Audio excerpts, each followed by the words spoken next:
This is What Culture. My name is Simon Miller. I'm really tired today, as you can see by my face, for life shenanigans that we're not going to talk about, and this is Ups and Downs for Raw. And it's exciting ups and downs because it's the Raw after the Raw Rumble. And at the Raw Rumble, we found out that Ronda Rousey, the famous UFC fighter, is now a full-time character. She signed a full-time contract with WWE. So I'm sure she's going to turn up on Raw.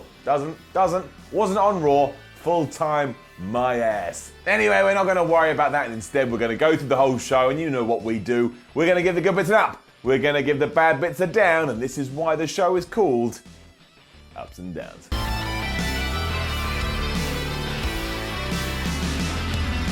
Given the fallout from the Rumble, it only made sense that the women should be the focus at the start of Raw. They were getting up. Start with Stephanie McMahon praising all 30 women and Ronda Rousey, and it was kind of like a school teacher giving out the report cards to all of her students. It was like a mum that had 31 children, and she's like, oh, I love you all children, you all did great. Again, this is supposed to be a sporting contest. Instead, we're just going to focus on the achievement that we all achieved. She then welcomed out Asuka, who did win the whole damn thing, but said, whoa, before you make your decision on who you want to face, either Alexa Bliss or Charlotte at WrestleMania, you should know this: at the Elimination pay-per-view next month, we're also gonna have the first ever Women's Elimination Chamber match, and Alexa Bliss is gonna defend her title in that damn chamber. Now this is great and all, but if it is the case, why are we having a damn men's elimination chamber too? Just let the story suit the stipulation, and the stipulation suit the story. It's not a damn tick box. Stop ticking all the tick boxes. Anyway, Asuka then chatted in Japanese for a while before switching to English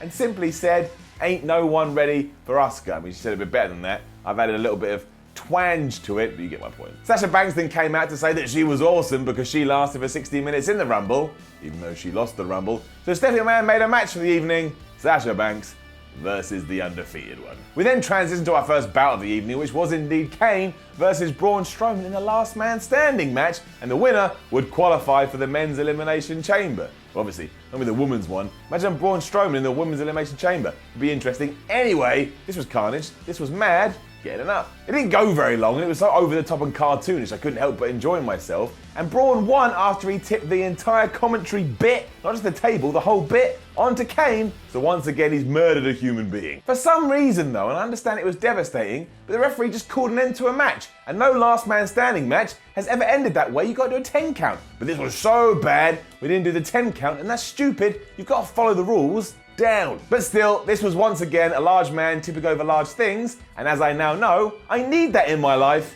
so thank you for giving it to me, WWE. What I'm not alright with though is stupid general manager Kurt Angle. Down. As Kane was being taken to a local medical facility, Kurt Angle got in Braun Strowman's face and was always like, why you do this? Why you do this? You gotta calm down. You made the damn match, Kurt Angle. If you don't want Braun Strowman running amok, don't make last man standing matches. Kane's blood is on your hands, Angle. Also, does it seem likely to anybody else at some point we are going to see Braun Strowman versus Kurt Angle?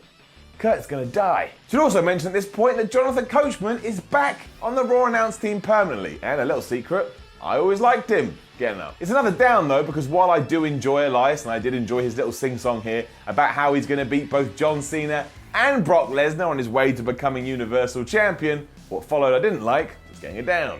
Elias did indeed beat Woken Matt Hardy to obtain his place in the Elimination Chamber, but how did he do it? That's right, by distraction. Bray Wyatt did his weird entrance bit that kind of sounds like it ends with someone going, check. That distracted Woken Matt Hardy. Elias hit the drift away.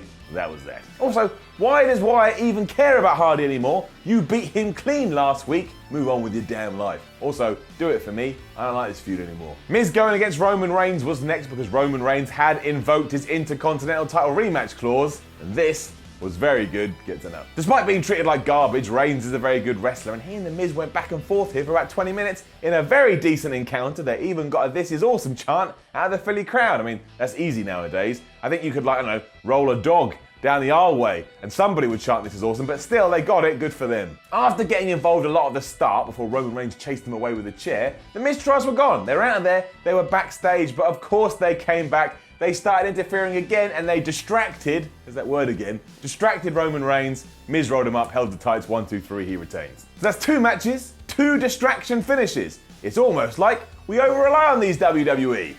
Just saying, however, liked the match, so that was good. And there was some weird stuff with the Revival next, but I dug it. It's getting up. After being jobbed out by retirees last week, they were back here to kick Heath Slater and Rhino's ass, which they did, and they won with the Shatter Machine, and they looked very impressive in the process. The promo afterwards was nuts though. For starters, they said that they'd just beaten former SmackDown Tag Team Champions, and that is true, but they were SmackDown Tag Champs like in 1842 or something, and then they said, "Are we like Vince McMahon's favourite tag team when he was a teenager, the Graham Brothers?"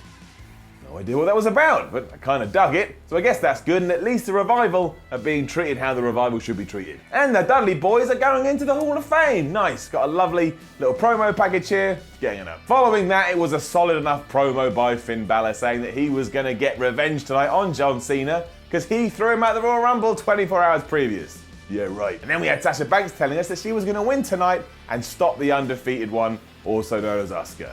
Yeah, right. And this did indeed lead to the match between both women. It's a damn big up. It was helped immensely because Banks kind of played heel here, and that character was just so much better as a heel, and they had a hard-hitting 15-minute contest which was more believable than any women's match I've seen on WWE TV in years, especially Raw. Of course, Banks did lose after she tapped out to the Asuka lot, but we should do more of this and less of the here's 45,000 women in a single tag match. This, in one night, made more sense than all of that. I liked it. Again, do more of this. Cena interview followed and he said all of his John Cena things. He was going to beat Balor later on the road to WrestleMania, and while everybody thinks that he's about to be done, actually, he's only just started, which isn't true at all, John. You've been doing this a very long time. Still though, I like Big Match John promos, so I like this. Up. And the Titus brand finally got their tag team title shot against the Bar, given that, they'd beaten them all those weeks ago. I think they beat them a couple of times too, so at least this made sense. Getting her down. Firstly, it just went too long, and secondly, at no point did I ever believe that Apollo Crews and Titus O'Neil were going to win the tag team championships, so I just sat there waiting for it to be over, knowing what the outcome was going to be, and I was right, they didn't. Sheamus and Cesaro retained. At one point, Crews also got dropped right on his head, and it looked horrific, so that was a bit scary. But yeah, this wasn't bad, it was just meh. Another down because then Michael Cole informed us that in hospital, or the local medical facility, Kane had sat up, crawled out, and then just vanished, and nobody saw where he went. Down. Main event time now though, as John Cena did take on Finn Balor to see who would get a place in the men's elimination chamber, and all things considered, it was alright. It was a good main event.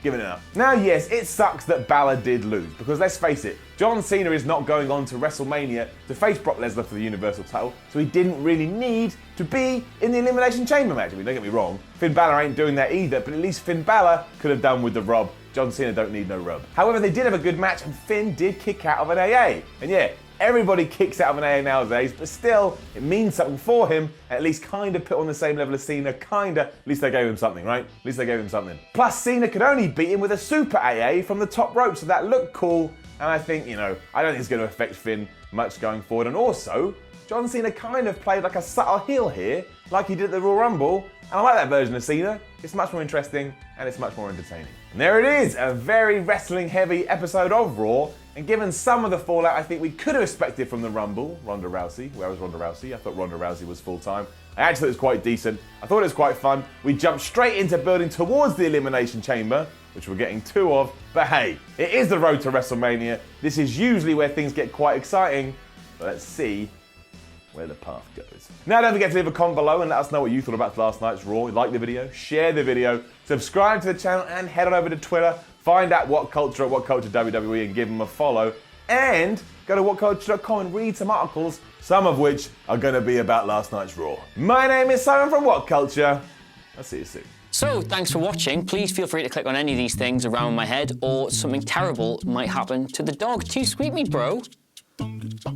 Traitor. Traitor.